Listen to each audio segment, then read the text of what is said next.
What have we done, folks? What have we done? You know, for years they fought and fought and fought, and then they rest. And then they fight and fight, but they were the same militarily, right? They didn't move. They go 10 feet, 10 feet, 10 feet, rest.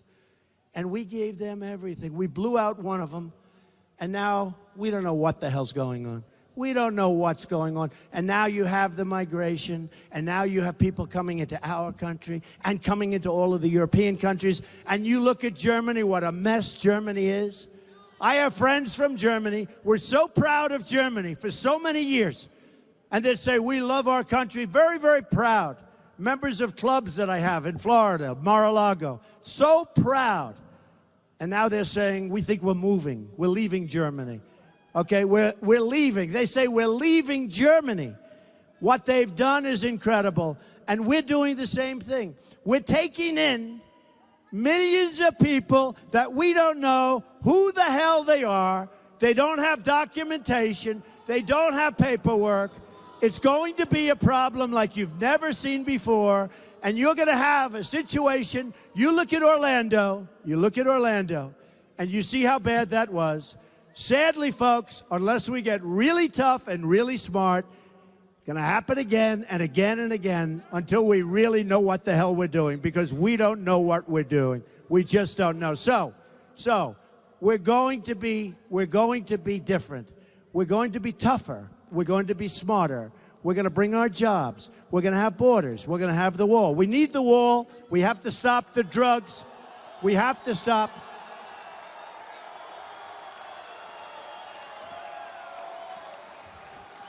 Who's going to pay for the wall? Tell me. It's going to happen. You know, when I was in the debates, and every single poll after the debate said I won every debate. Are we proud of me? Am I doing a good job? I never did this stuff before. But every single poll had me winning every single debate. Every single poll. They did like 7 of them for each debate. I was in, I think, 11 debates. And every poll was center stage. And the only thing I said to the networks or to the cables, I said, no, I want an odd number.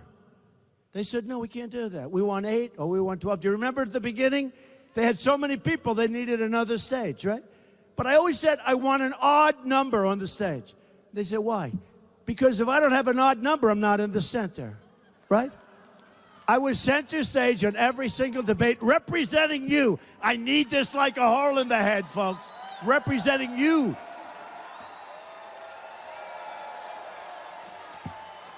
So we won.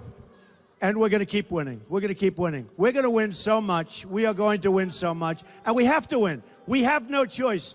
Remember one other thing, and one of the folks just said it. I just had a meeting with some great people, and they just said, Mr. Trump, a lot of times during your speeches, you don't mention one of the most important things that you're going to do. Supreme Court justices. Okay? Supreme Court justices. And we're going to put in great intellects, conservative people, highly vetted, highly respected. We're going to have great Supreme Court judges. Now, if Hillary Clinton gets in, folks, we've got Venezuela. Take a look at what's happening in Venezuela. We've got high taxes, and we've got a country that's going to be a disaster. And we're heading in that direction now. We're heading in that direction now. So remember, one of the things that we're doing all together, and I actually put out, you saw it, Federalist Society, they're like the gold standard. Checked out also Heritage and others. We put out a list of 11. I'm going to add 4, probably 4 more, 3 or 4 more.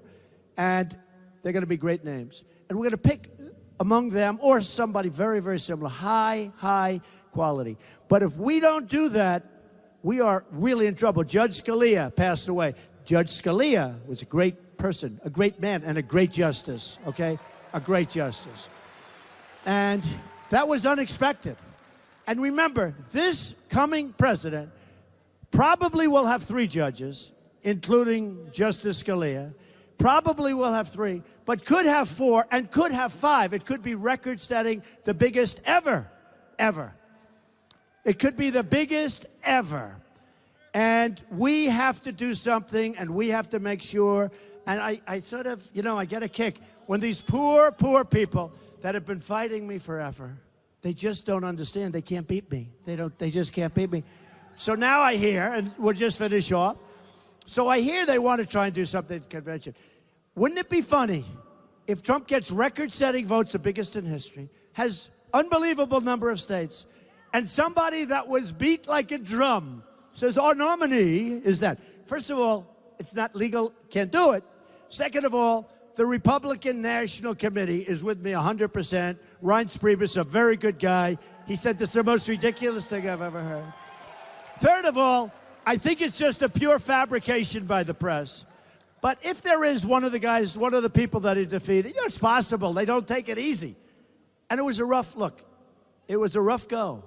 People say it was the single roughest primary they've ever seen. Whether it is, whether it wasn't, I don't know. But it was pretty tough, right? And there were some badly injured and wounded people there. And I wouldn't say they love me. Do you agree? I wouldn't say.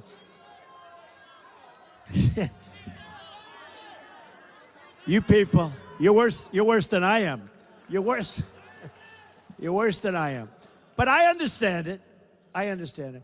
But just so you know, it's really fabrication by the press. They want it so badly. It was all over. We have breaking news. You ever notice that with these guys, every story is breaking news? If the woman in the front sneezes, ladies and gentlemen, we have breaking news. We have breaking news coming out of Arizona. The very nice woman with the red shirt on and the big Trump sign, she sneezed in the front row. Now, everything's breaking news. It's breaking news. Well, this is not breaking news, folks. We have it. We have great support. We have some Republicans that aren't there. I mean, even some that have endorsed me that just aren't there. And we'll find out what we do about that situation. But we have, and the sad part is, we have tremendous support. But nobody mentions the support. When somebody like Jan, or like Sheriff Joe, or like, that's it. That's it. They don't mention. They don't mention. But we have tremendous support, unbelievable support, actually. In fact, one of the more honorable groups they started mentioning, then we have, great. But let me tell you something. The Republicans should stick together. I don't think it's going to matter that much in terms of whether or not I win, I'll be honest.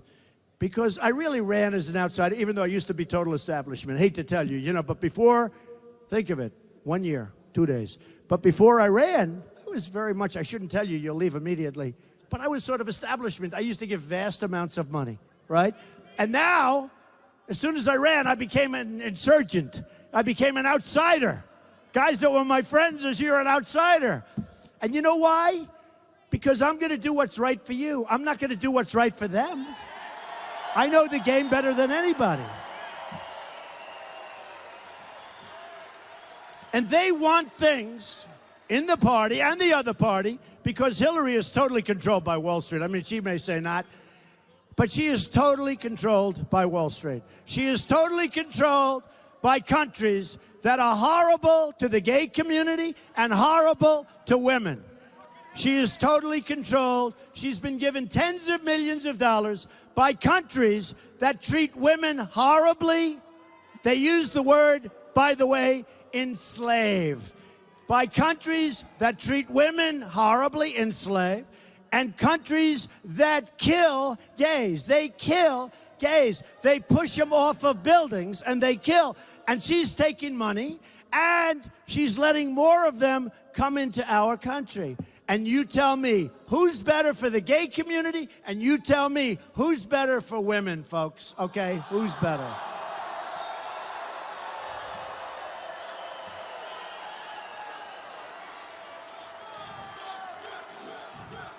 So just to finish off, thank you. Got some real young, powerful people here. Thank you.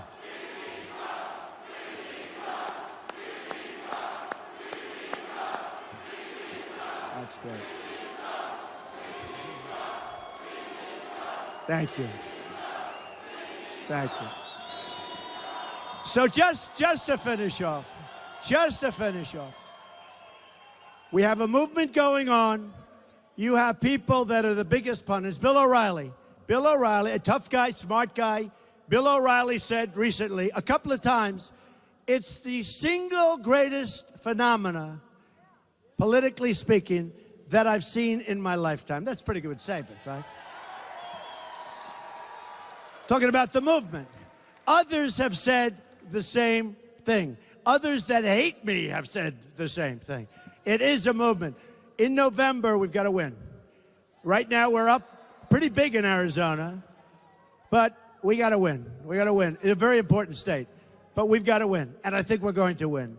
And we're going to start winning like you've never seen this country win before. I'm telling you. We're going to win at every level. We're going to win with our military. We're going to have to, I'm sorry to say this, we're going to have to knock the hell out of ISIS. I am sorry. I am sorry.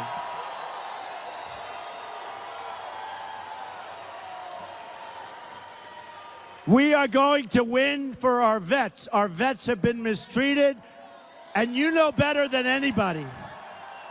Arizona knows better than anybody, because nobody has been treated worse, and there is no more corrupt group in terms of government than what's happening with the VA in Arizona. You're the poster child for everybody. And we're going to fix it. And we're going to take care of our vets, our greatest people. We have to take care of our vets, and I have a plan. And you've all seen the plan, and people love the plan, and we're doing great with the vets. But forget about doing great. We're going to take care of the situation with our vets. Our vets are dying while they wait for a doctor for a simple procedure, and they die. They have to wait so long.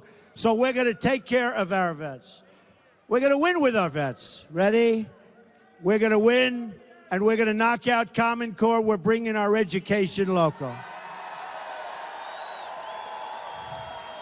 We're going to repeal and replace Obamacare with something much less expensive and much, much better. You see what's happening to your premiums.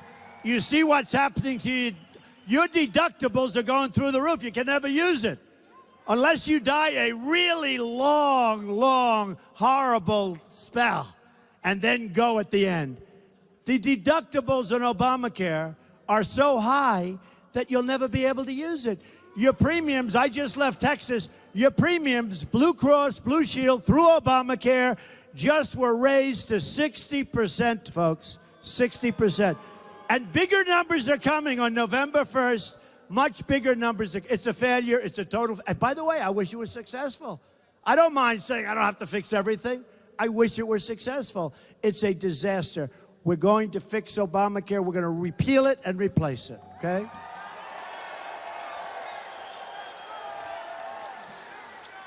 We're going to save your Second Amendment. It's going to be so strong. We're going to have strong borders. We're going to have the wall. People are going to come in, but we're going to have strong borders. You're going to be proud of your country again. And we are going to make great trade deals. We're going to bring back our jobs. We're not going to let our jobs go very easily. And if they do go, there's going to be consequences for the companies that closed up, fired all these people, and make their products someplace else. There are going to be very serious consequences. And here is the bottom line. We're in Arizona. We're in Arizona, which is a great state, although I wouldn't want to play golf today. I tell you, that's pretty hot out there. It's pretty hot out there, folks. But I'll be President Trump. I'll be in the White House, and I will be getting a call from one of my people saying thousands and thousands of people, Mr. President, are calling from Arizona. They're devastated. We're winning too much, Mr. President. They don't like it. They're not used to it. They can't take it. They're having a hard time handling it. Mr. President, sir, they don't want you to win so much. You're winning with the military. We're going to beat ISIS. You're winning with the border. You're winning with trade. You're winning for our vets. You're winning with everything, Mr. President. You're driving the people of Arizona crazy. And I'm going to say to them, call those thousands of people back and tell them we're going to continue to win because we're going to make America greater than ever before. I love you. Thank you, Arizona. Thank you. Thank you, Arizona. Thank you. We love you. Thank you, everybody.